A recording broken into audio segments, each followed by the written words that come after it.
시청자 여러분 안녕하십니까. 민영삼 관람 시간입니다.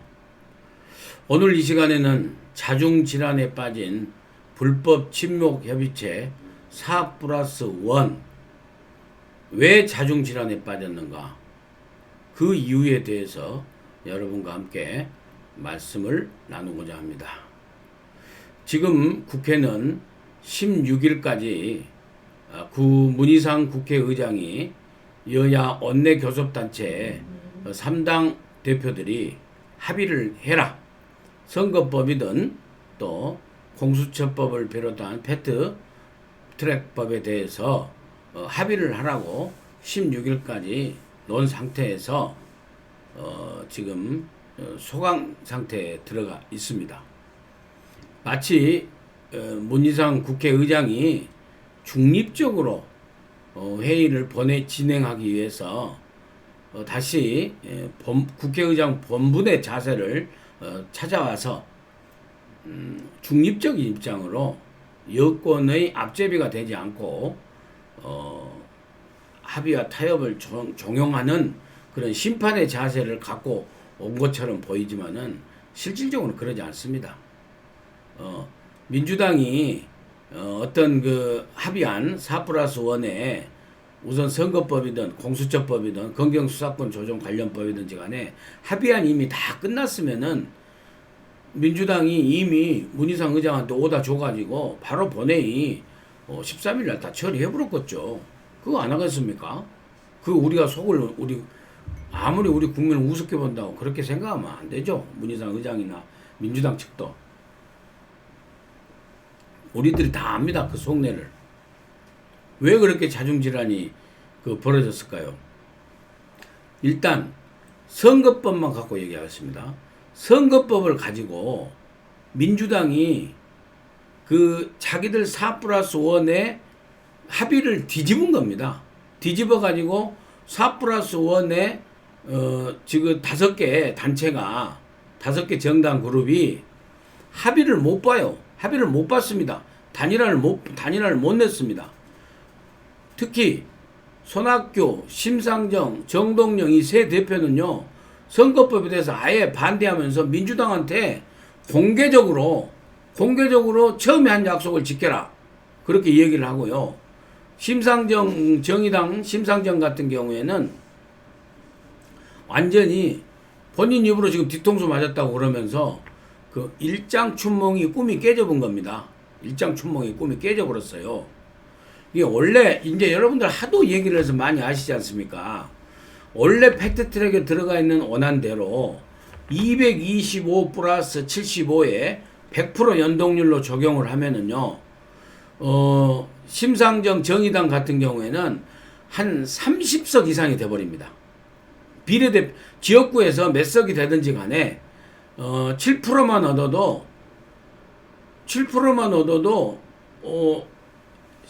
73, 21, 21석을 100% 보장받기 때문에요. 원내 교섭단체가 돼버리고요. 10%, 11% 투표자 비율로 해가지고 무효 기권표 다 빼고 이제 계산하거든요. 사실 나중에. 그렇게 정말 11% 가버리면은 정의당이 33석 돼버려요. 지금 근데 그렇게 해가지고 좌파 연정 아니면은 최소한 17석, 18석 이렇게 해가지고 이제 완전히 좌파적인 민중당이라고 있지 않습니까? 거기에서 또 한두 명이 당선되면은 그렇게 해서 자체 원내교섭단체를 만들어가지고, 예? 완전 좌파의 원내교섭단체를 만들어서 민주당하고 연립정부를 만들어가지고 거기서 노동부 장관, 무슨 국방부 장관, 법무부 장관 해가지고 완전히 친북 성향인 완전히 좌파 이념의 그런 정책 운영 방향에 딱 함께 가려고 하는, 이렇게 좌파 연정 트랙에 올라타려고 하는 그 원대한 꿈이 바삭바삭 깨져본 거예요. 깨져버려. 근데 어떻게 깨졌냐면요. 225석, 75석에서 일단 250 플러스 50석으로 해서 비례대표석이 50석으로 줄어들었어요. 지금 현재보다 3석 늘어났지만 아무튼 비례대표석이 50석으로 줄어들었습니다. 줄어들고요. 그 다음에 비례대표 50석으로 줄어들면서 연동률을 갖다가 비례율을 연비율을 50%로 낮췄어요. 100%가 아니라 50%로. 근데 사실은 그렇게 해도 이 4+1이 다 합의를 봤어요. 특히 심상정 대표 같은 경우도 합의를 봤거든요. 그런데 민주당이 그렇게 갈 경우는 심상정이 한 15석에서 17석까지도 가능하게 되죠. 그런데 민주당이 가만히 생각하니까 250 플러스 비례대표 50자, 이제 비례대표 말씀드릴게요. 비례대표 50석에다가 연동률 50%를 적용해버리면은 민주당 지그들 의석을 갖다가 정의당하고 소수정당한테 다 뺏겨가지고 지그가 비례대표석을 차지할 것이 없을 것 같으니까 그것을 꾀를 부려가지고 민주당이 그걸 깼습니다. 깨가지고 나온 게 바로 연동 캡입니다. 캡이 뭐냐면은 비례대표 50석 있지 않습니까? 그 50석에서 25석하고 25석을 나눠서 25석은 지금의 병립형 비례로 나누고, 그러니까 국회의원 5석, 그 다음에 정당 투표율 3% 이상에 되는 정당이 이 25석을 갖다가 100분율로 잡고 나눠 먹는 거예요. 그러면은 여기서 정의당이면 한두 석이나 되고 나머지 당 거의 없죠. 그러니까 한국당, 민주당, 바미당, 정의당 이런 4석이 이 25개를 다 먹을 거예요. 그리고 나머지 25개를 가지고 연동률 50%를 적용해 가지고 이제 정의당이나 뭐 평화당이나 그 바른미래당, 손학규계라든지 이런 데다가 넣어주겠다 이겁니다. 그렇게 할 경우에는 정의당이 한 적게는 10석에서 11석, 9석에서 11석, 뭐 많아야 12석 이렇게 이제 계산이 나오니까 심상정 대표가 토라진 겁니다. 그렇게 해서 25석에 캡을 씌워가지고 이렇게 할 경우에는 심상정이 먹을 게 없고 완전히 꿈이 깨져버리기 때문에 완전히 돌아서가지고 지금은 손학규 대표도 그렇고 정동영 평화당 대표도 그렇고 완전히 돌아섰습니다. 그렇지만은 대한신당은 지금 조용히 있어요. 대한신당은. 그래서 민주당이요 캡을 20석은 그냥 안 씌우고 30석만 캡을 씌워서 30석을 이 비례대표로 소수정당이 나눠 먹을 수 있도록 이 안을 낳아가지고 지금 제가 알기로는 이 30석 캡을 씌운 안을 가지고 16일 안에까지 해가지고 정의당이고 그 손학규 바미당 잔류바미당이고 평화당이고 받으려면 받고 말란 말아라. 왜냐면 대한신당이 받게 돼 있거든요. 그럼 대한신당이 10석이나 돼요. 그리고 손학규 그 잔류바미당에 거기서도 이탈표가 좀 있을 수 있고 그래서 공수처를 통과시키기가 148표가 충분히 가능하다고 이 민주당이 지금 딱 수판을 굴린 겁니다. 그러니까 민주당 131석에 그 다음에 대한신당 10석 하면은 141석 되어버리잖아요. 그리고 전라도 무소속 둘이 그럼 143석. 그 다음에 손학규 잔류바미당 이탈표. 그 다음 평화당 이탈표 하면은 148석 거뜬하다고 생각해갖고 지금 이 손학규, 심상정, 정동영 대표 이 선거법 들어오려면 들어오고 말라 말아라 해가지고 아마 16일날 이걸로 밀어붙이려고 생각한 것 같아요.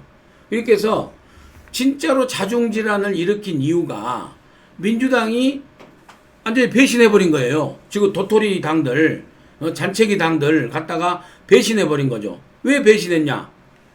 지금 민주당 밥그릇이 없어져 볼 것 같거든요. 예? 이것이 가장 첫 번째 자중질환을 일으키고 4+1이라는 불법 협의체가 단일화를 못 내게 된 지금 이유입니다. 두 번째 이유는요, 더 커요.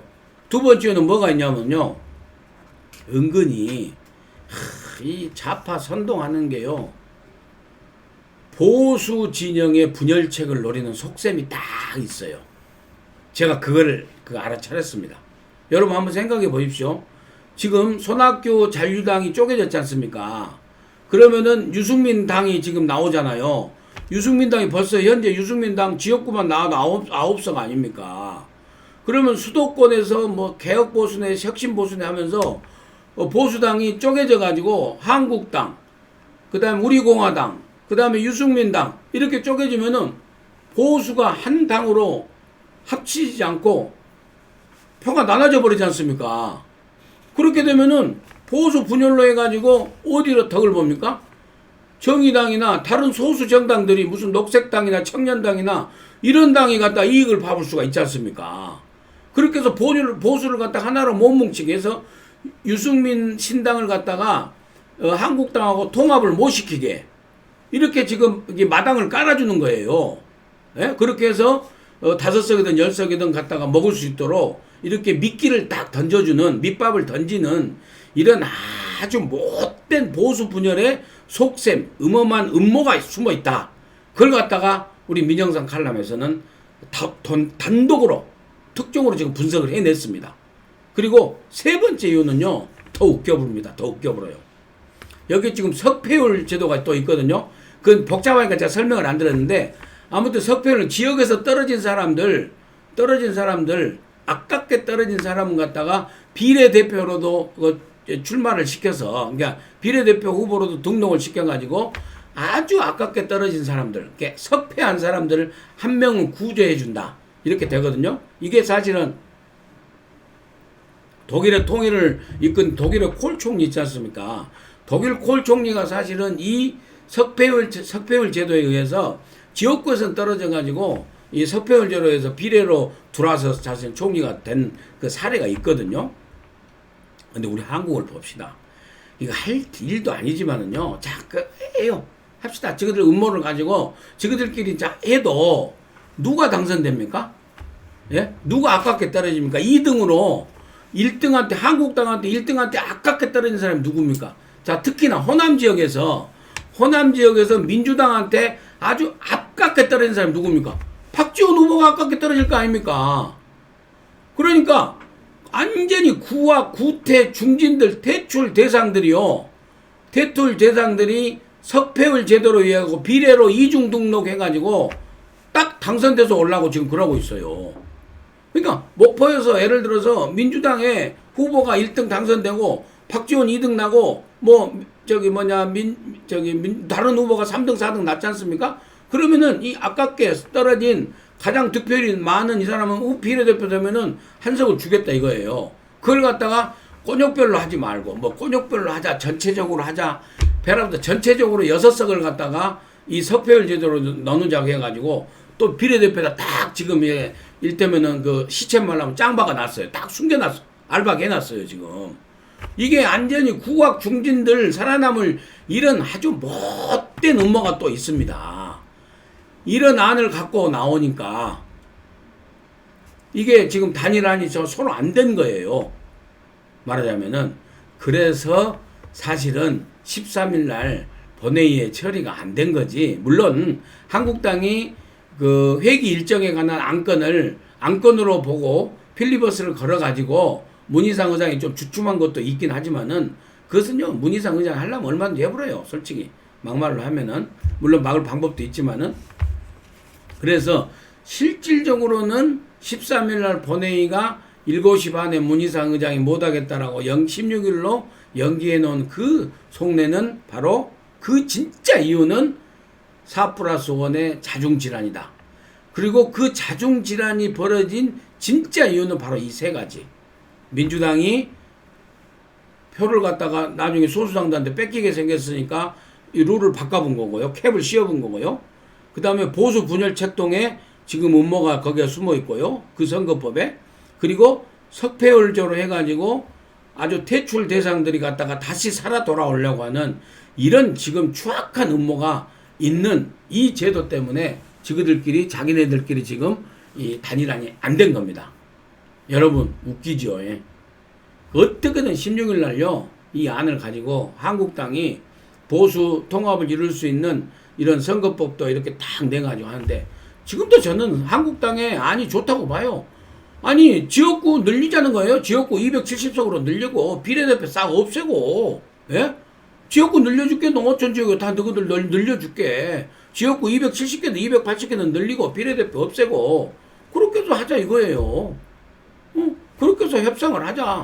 뭐 연동률이고 비례로 지금 우리가 무슨 독일, 덴마크, 네덜란드 이런 데처럼 연비제 할 정도로 지금 우리 사회 구조가 정치 문화가 지금 그렇게 돼 있습니까?